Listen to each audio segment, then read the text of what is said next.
Hi, welcome to my channel where I talk about keeping chronic pain in its place and taking control of life.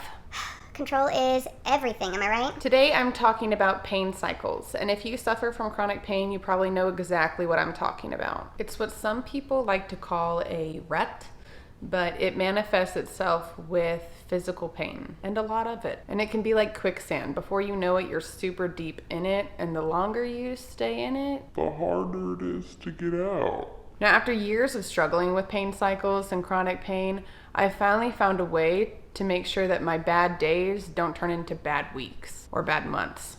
A question I had to ask myself and a lesson I learned from as a result. How do I know I'm entering a pain cycle? But more importantly, how do I get out? First off, hi, my name is Caroline. I was diagnosed with scoliosis, spondylolisthesis, and spina bifida occulta when I was 13 years old. 3 years after that, I had a full spinal fusion surgery. Although the surgery did an awesome job correcting the curvature of my spine, my life still revolves around managing chronic pain. I have my good days and I have my bad days, and the bad days are bad.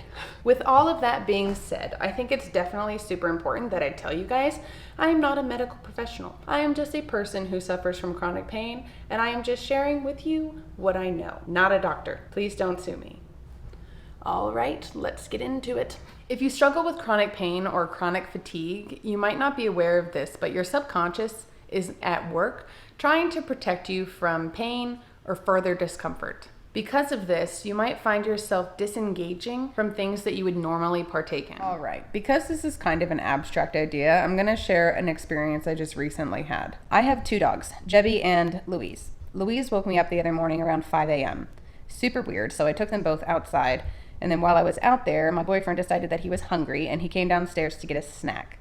He grabbed the snack and came over outside and gave me a kiss. Right then, Jebby decided that that was a great opportunity to jump up on me, and to try to dodge him, I moved my neck completely back and I hit the iron backing of the chair I was on. As you can imagine, it super hurt, and I took an Advil. I didn't think much of it. I just went back to bed because 5 a.m. And it wasn't until a week later when my whole morning routine went into the garbage can, my screen time went up 100%, and I passed like 120 levels in Candy Crush. Did I realize that I was doing all of this because I was in pain, but almost more importantly, my subconscious was actually trying to prevent any more pain from happening. This whole thing is all about awareness. If you're unaware of the decisions that your subconscious is making to try to make sure you're avoiding more pain, the probability of you breaking this pain cycle is actually pretty slim. However, if you start questioning all of your decisions that you make throughout the day, you're definitely going to be on the right track to knowing when you're in the midst of a pain cycle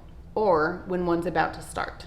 Through questioning my own behavior and actions, I was able to determine what behavior I exhibit when I am in pain. So, you might be asking, what exactly did I observe? What things in my behavior changed? I do have a list of my personal identifiers. They're most likely pretty similar to yours. However, this is a super important exercise. So when you're going through your day, like, be mindful of where your hands are and what you're doing, and then be like, okay, I'm putting the salt up here, and then go, why am I putting the salt up here? And then you go, oh, I'm putting the salt up there because it's easier for me to reach up than it is to me to bend down. Those little things, they all seem stupid. Like, to be questioning every single decision is tiring and it might sound stupid, but honestly, this is exactly how I found out what my identifier behavior is. Okay, so what are my identifying behaviors? So for me personally, these are mine. I am a type of person that sighs a lot. Like, if I'm thinking, I'm like, like all the time. It's very annoying, and I didn't realize I did it for the majority of my life until I started living with my boyfriend, and he was always like, Oh my God, are you okay? Are you okay? and I'm just like, what?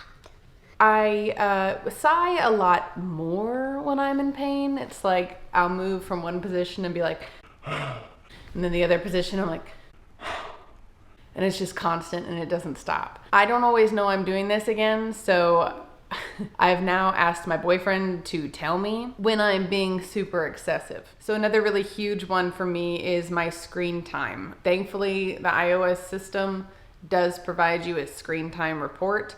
I turned all my notifications on to tell me exactly what I'm doing on my phone for so long. I also set screen time limits for myself. That way I'm able to at least be like, oh, I've already maxed out on Candy Crush today. Ooh. Another huge one for me is eating snacks for meals. Grabbing a bag of chips or putting a bag of popcorn in the microwave. Those types of things, I understand. Like if you're just feeling lazy one day, that's fine. But if you're doing it for a few days and all your meals, there might be a real big problem. Okay, I'm observing I am eating popcorn for lunch, dinner, and breakfast and lunch and dinner.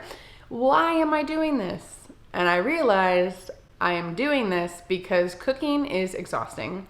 Doing the dishes is exhausting. Standing to make meals is something that I just know is not comfortable. But I'm hungry and I might as well just make a bag of popcorn. Another really big one is declining quality time with loved ones. When I'm in pain, I really do keep to myself. I kind of have the mentality of when you laugh, the world laughs with you, and when you cry alone.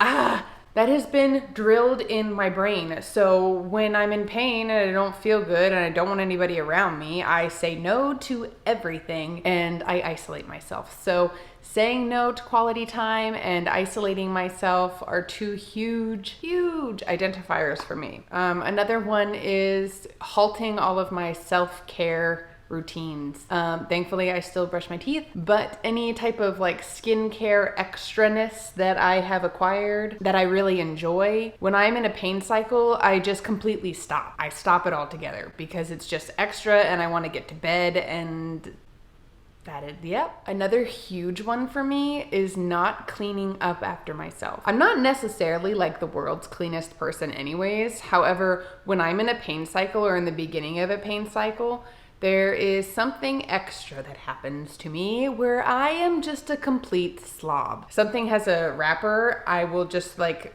toss everything around and it's just like trash piles around me. When I start looking around me and I just see like dishes and trash and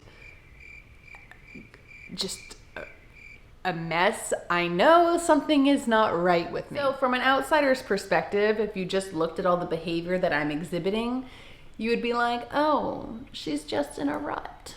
After all, the symptoms of being stuck in a rut and stuck in a chronic pain cycle are actually pretty similar. Now, as someone that deals with chronic pain, I understand where that comparison comes about. However, unlike someone who is trying to get out of a rut, someone who is trying to get out of a chronic pain cycle is most likely being immobile and non-effective and unproductive because of the fear of hurting themselves more. Facing that fear, or even acknowledging that that fear is there, is the very first step you need to take to break a pain cycle. So, to recap, the first thing that you should do is list out all the behaviors that you demonstrate when you are in a pain cycle. As a reminder, here are mine.